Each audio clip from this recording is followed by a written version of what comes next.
Assalamu alaikum ma sœur et bienvenue dans Glow Up avec foi, le podcast des musulmanes boss ambitieuses et engagées. Moi, c'est Sophia, mentor business et fondatrice de la Power Business Academy. Je t'aide à allier entrepreneuriat et spiritualité pour que tu puisses toi aussi construire un business qui est éthique, qui te rapproche d'Allah et qui te permette de gagner de l'argent avec baraka bi idnillah. Je te retrouve chaque semaine pour t'accompagner et t'inspirer vers un business prospère, Inch'Allah. Dans ce premier épisode, je vais partager avec toi mon parcours. Comment est-ce que j'ai réussi à transformer une période qui était très difficile dans ma vie en un véritable tremplin qui m'a permis de développer et de construire mon business.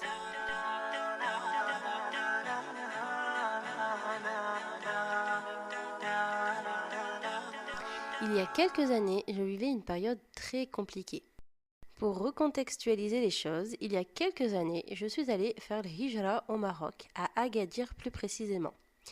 Mais malheureusement, je suis restée seulement 3-4 ans. Alhamdulillah, au début c'était vraiment difficile par contre. Il faut savoir que j'avais mis déjà plusieurs mois à m'adapter. Parce qu'à la base, je suis algérienne, je suis née en France et j'ai passé toute ma vie en France. Et le Maroc, au final, j'y étais allée seulement 2 fois. Donc au départ, c'était très difficile. Il a fallu s'adapter à la culture, aux personnes, à la langue aussi, qui n'était pas aisée, parce qu'ils avaient un dialecte bien particulier là-bas.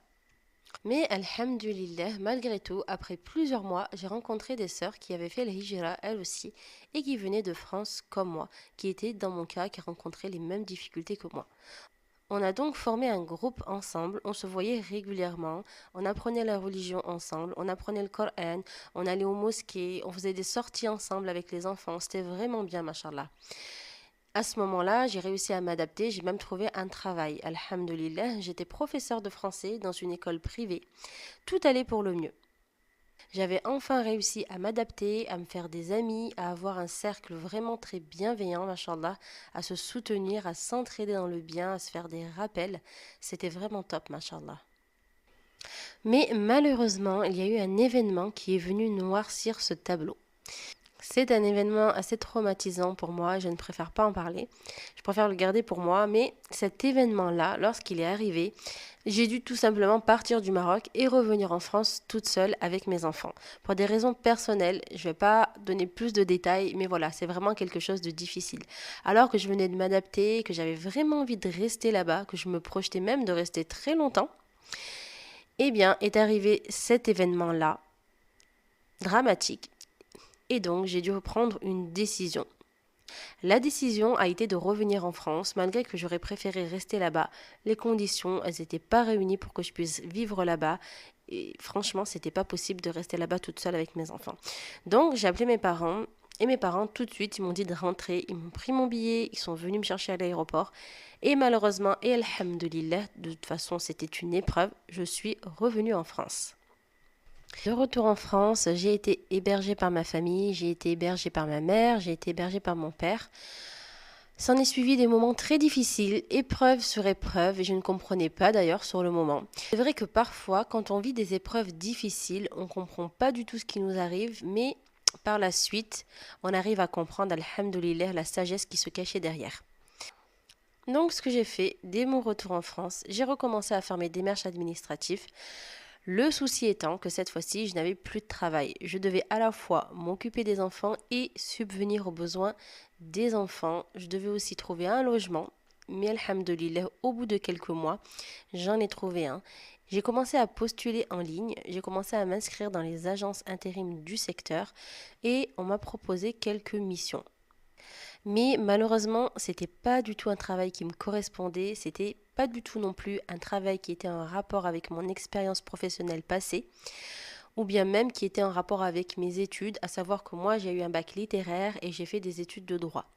Et ça, malheureusement en France, quand on porte le voile et quand on décide d'affirmer sa spiritualité, d'affirmer sa foi, on n'est pas pris au sérieux et puis on nous propose jamais des postes qui correspondent avec nos bagages, qui correspondent avec nos diplômes et notre expérience professionnelle sous prétexte qu'on a un bout de tissu sur la tête et qu'on ne veut pas l'enlever.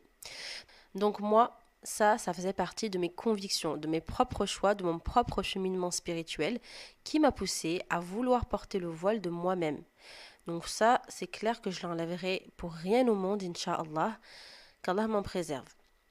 Le port du voile, pour moi, c'est une protection et je trouve que voilà, ça fait partie de ma liberté de décider de le porter ou non, ne serait-ce d'ailleurs que pour un travail ou pas. Et donc, quand j'ai commencé à chercher un travail, je me suis dit, voilà, Sophia, ça sera comme ça en fait. Soit tu trouves un travail où il t'accepte avec le voile, soit tu trouves un travail où il ne t'accepte pas avec le voile et à ce moment-là, tu vas refuser. Mais tu trouveras une autre solution à côté, Inch'Allah. En tout cas, voilà, ça serait ma deadline, la limite à ne pas franchir. Donc moi, voilà, c'est ma manière de pouvoir non seulement porter mon voile, mais aussi prier, continuer de prier à l'heure, parce que vraiment pour moi, ça c'est essentiel en fait, en tant que femme musulmane, de devoir préserver ma relation avec Allah avant tout, parce que je sais que c'est Allah qui donne. Donc si c'est pas de cette manière-là, ça sera d'une autre, mais tout en respectant les principes et les lois d'Allah. Donc on m'a proposé des travails, mais par contre, c'était vraiment des travails pénibles. C'était soit des ménages, soit des travails dans des industries d'agroalimentaire où je devais répéter les mêmes mouvements inlassablement pendant des heures. C'était pas du tout valorisant, mais à ce moment-là, je n'avais pas le choix. Donc, alhamdoulilah, j'ai tenu malgré tout. Et alhamdoulilah, à chaque fois, on m'acceptait avec mon voile et on me permettait même d'aller en salle de poste pour faire mes prières. Donc je venais avec mon voile et puis je me disais, voilà, en fait, si la personne, si le patron il me dit, bah, enlève ton voile ou bien mets-le en façon turban, bah, je repartirai en fait, clairement. Mais bon, alhamdoulilah, en fait, ça n'est jamais arrivé. J'ai été acceptée avec mon voile, alhamdoulilah, et ensuite, je suis tombée sur des patrons qui prenaient même ma défense parfois, subhanallah. Vraiment. Après, alhamdoulilah, c'est vrai que je faisais aussi un travail qui était soigné, qui était propre, qui était vraiment irréprochable. Mais avant tout, parce que le travail pour moi, ça reste un acte d'adoration. Et donc, il ne faut pas faire n'importe quoi. Il faut continuer à avoir un bon travail, il faut continuer à avoir un bon comportement, une bonne éthique, même hors cadre de la maison, hors cadre familial. Donc, ça, c'est super important, quoi. Contre, ce qui me dérangeait, c'était les horaires. Donc, les horaires, c'était en général des horaires en 3-8. Ça veut dire qu'en fait, on travaille en décalé, 5h, 13h, 13h, 21h, ou bien même 21h, 5h. Ça, quand on est une maman solo avec des enfants, qui plus est en bas âge, c'est vraiment pas possible en fait. Donc j'ai essayé de me dépanner comme je pouvais. J'avais des nounous qui venaient chercher les enfants le matin, qui les emmenaient à l'école, ou bien même il y avait ma famille qui prenait le relais. Mais c'était très tendu et j'ai vite vu qu'au bout d'un moment, ce ne serait pas viable sur le long terme. Donc à ce moment-là, je me dis, qu'est-ce que je fais? Est-ce que je continue à m'user, à faire un travail que j'aime pas du tout, mais au final qui me permet, alhamdoulilah, de respecter ma relation avec Allah et puis de subvenir aux besoins de mes enfants, de payer les factures?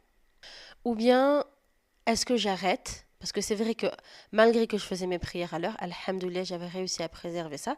Ça m'empêchait, déjà ça m'épuisait, j'étais vraiment très fatiguée physiquement, et ça m'empêchait de m'investir dans ma religion et de continuer mes cours.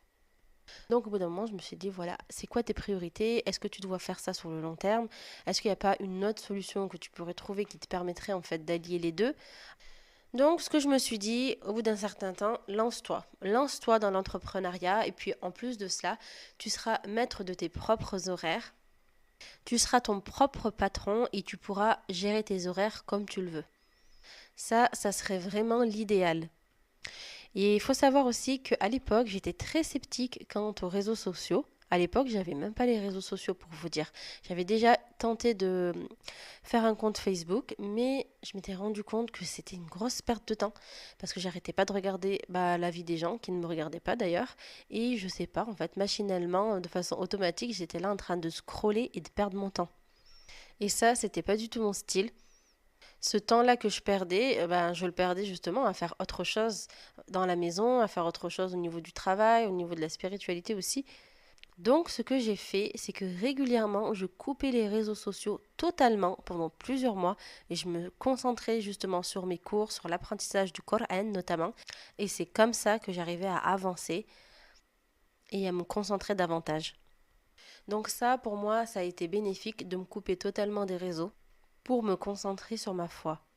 Mais lorsque cette idée d'entrepreneuriat elle est arrivée, j'ai bien vu qu'il fallait absolument les réseaux sociaux pour développer mon activité en ligne. Et à ce moment-là, je me suis dit pourquoi pas avoir les réseaux sociaux, oui, mais dans un optique de travail, pas dans un optique de consommation, pas dans un optique de scroller, de regarder la vie des gens. Donc c'est comme ça que j'ai commencé. Au départ, j'étais complètement perdue. Je savais pas ce que je voulais faire, je savais pas ce que je pouvais faire en ligne. Alors j'ai commencé par faire des prières de consultation et vraiment beaucoup d'invocations pour demander à Allah.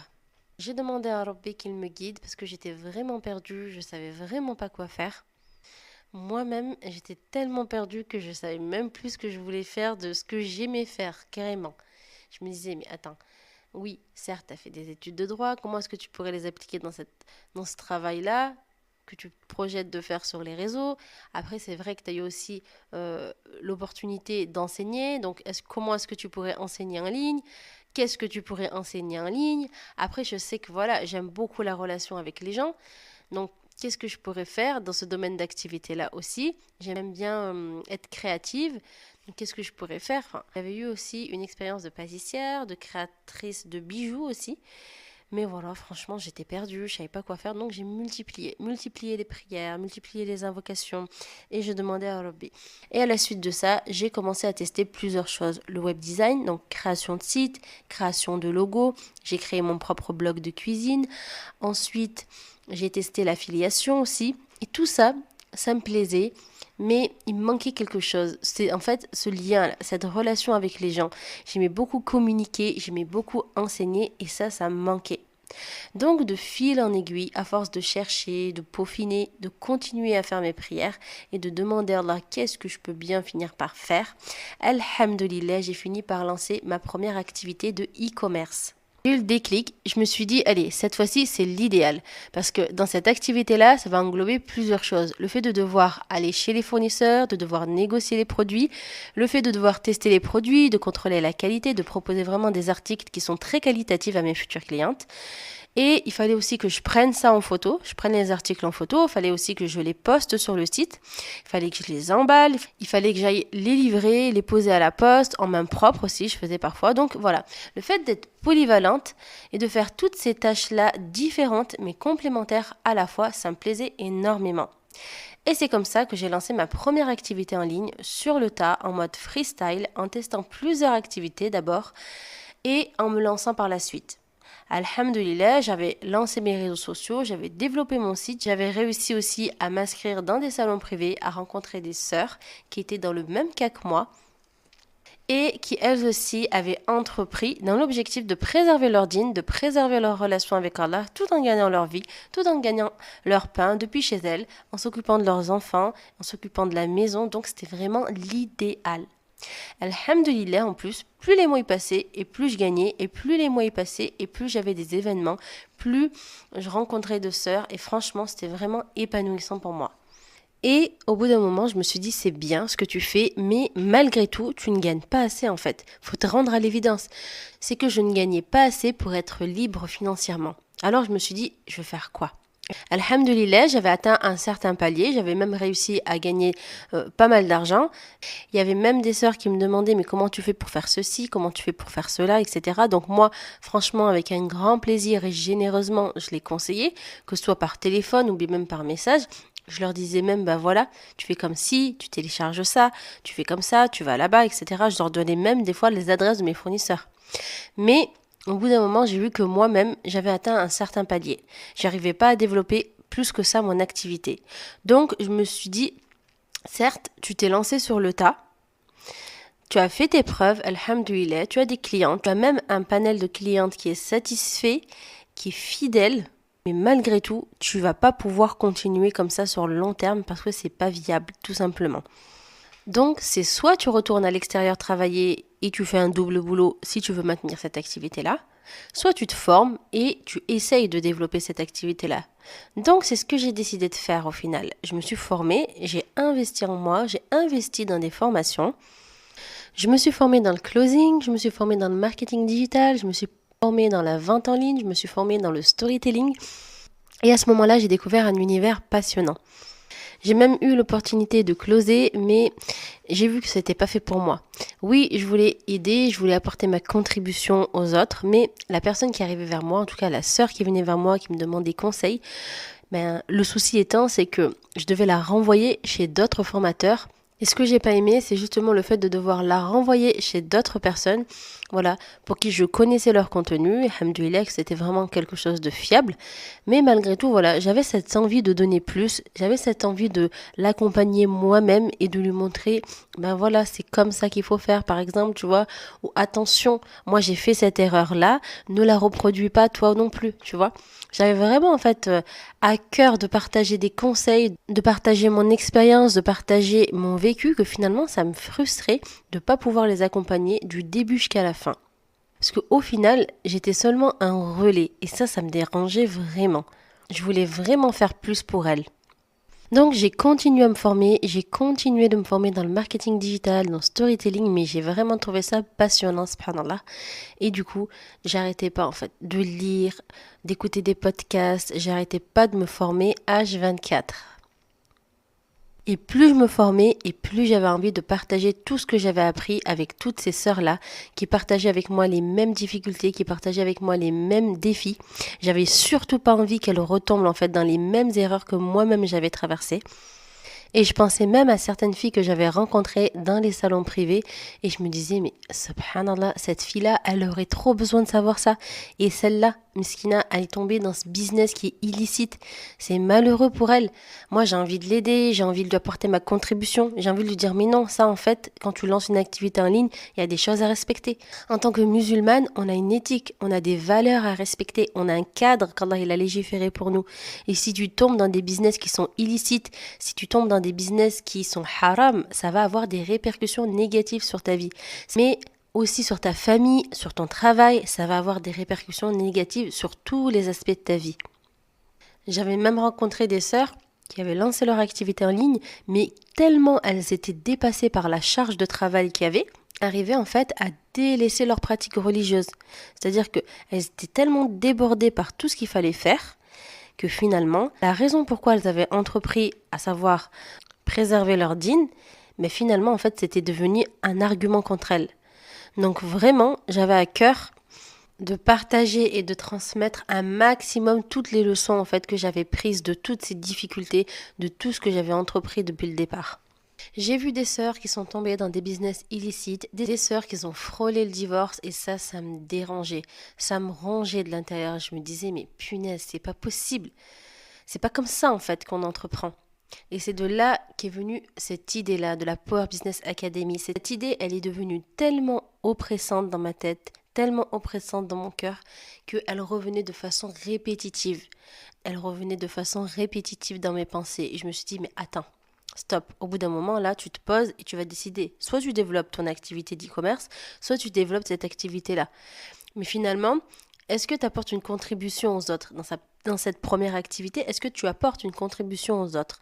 C'est quoi ta niya? C'est quoi l'intention derrière cette activité-là que tu as lancée? Est-ce que ça a de l'impact sur les autres? Et en fait, justement, quand j'ai répondu à toutes ces questions, je trouvais que ça avait peu d'impact par rapport à l'idée que je venais d'avoir, par rapport à l'idée de vouloir aider les sœurs. Et au final, j'ai fait des prières de consultation encore une fois, j'ai multiplié les prières, j'ai multiplié les doigts. Et j'ai demandé, voilà, si cette activité-là que je souhaite développer, elle est un bien pour moi, elle est un bien pour mes sœurs, pour mon ici-bas, pour mon au-delà, alors facilite-la moi. Et si c'est pas le cas, si simplement, voilà, c'est le syndrome de l'objet brillant, comme on aime bien l'appeler, alors détourne-moi de cette idée-là et rends-moi satisfaite de cette décision. Et à ce moment-là, alhamdoulilah, tout s'est éclairci. Je me suis lancée corps et âme dans ce projet, à vouloir aider les sœurs, à vouloir les aider à développer leur activité, à vouloir les aider à renforcer leur foi en Allah, à respecter les règles et le cadre qu'Allah il a légiféré pour nous, quand bien même on entreprend en ligne, parce qu'en vérité, même quand on travaille, on ne laisse pas notre religion dans notre poche en fait. Non, notre religion, c'est une éthique. C'est un mindset, c'est une façon de vivre d'être musulman. Ça doit se ressentir dans nos actions, ça doit se ressentir dans nos paroles, ça doit se ressentir dans nos transactions et ça doit se ressentir dans nos échanges avec les autres. Donc pour moi en fait, l'un est forcément lié à l'autre. Et à côté de ça, je voyais aussi qu'il y avait un gros manque de ce point de vue-là. De nos jours, on prône beaucoup l'entrepreneuriat, c'est devenu à la mode. Mais l'entrepreneuriat éthique, on n'en parle quasiment pas. Alors qu'en tant que musulman, ça devrait être la base pour nous, de savoir si notre commerce ou l'activité qu'on a lancée ou qu'on souhaite lancer, elle est conforme, elle est licite à ce qu'Allah il veut pour nous, à ce qu'Allah il a légiféré comme cadre pour nous. Et ça, pour moi, c'était vraiment quelque chose de fondamental. D'apprendre les règles du commerce qui régissent notre activité, que ce soit en ligne ou non d'ailleurs, et de m'en servir comme socle. Mais au fur et à mesure, lorsque j'ai fréquenté les sœurs, lorsque j'ai échangé avec elles, je me suis rendu compte que c'était pas du tout le cas pour eux. Et à ce moment-là, je me suis dit, ah oui, quand même, il y a un gros fossé, il y a un gros problème, il y a même un gros manque de ce point de vue-là. Donc j'ai foncé, j'ai pas arrêté de me former, quand bien même c'était difficile pour moi d'investir, eh bien je l'ai quand même fait parce que je me suis dit ça sera bénéfique pour moi et ça sera bénéfique pour les autres Inch'Allah. Donc, je vais le faire et c'est comme ça que finalement est né le projet de la Power Business Academy.